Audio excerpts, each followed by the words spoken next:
সত্যের পক্ষে যদি দাঁড়াতে না পারেন তবে অন্তত অন্যায়কারীর পক্ষে তালি বাজাবেন না।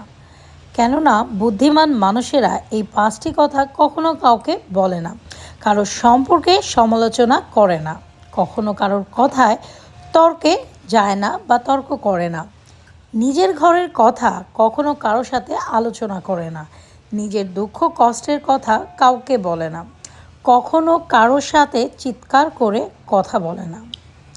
আমাদের সমাজ সবসময় প্রতিষ্ঠিত কাউকে চায়, কিন্তু কাউকে প্রতিষ্ঠিত হতে সাহায্য করতে চায় না।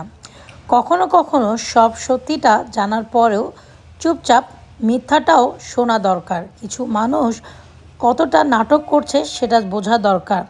কারিগরের গড়ার সময় এবং রাস্তা পার হওয়ার সময় কখনো কারো দিকে তাকাতে নেই। দুই জায়গাতেই দুর্ঘটনা হওয়ার সম্ভাবনা থাকে। যদি আপনি খুব তাড়াতাড়ি ধনী হয়ে উঠতে চান তাহলে এই দুটি কাজ করা বন্ধ করুন। অন্যকে দেখানোর জন্য অর্থাৎ শো অফ করার জন্য টাকা খরচ করবেন না। প্রতি মাসে আপনার আয়ের থেকে কিছুটা হলেও আপনাকে সেভিংস করতে হবে, তাহলেই আপনি ভালো থাকতে পারবেন।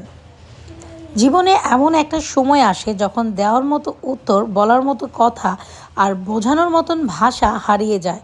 তখন নিজেকে খুব একা মনে হয়। উপরে ওঠার পথে যাদের সাথে দেখা হবে তাদের সাথে ভালো ব্যবহার করুন, কারণ নিচে নামার পথে আবার তাদের সাথেই দেখা হতে পারে।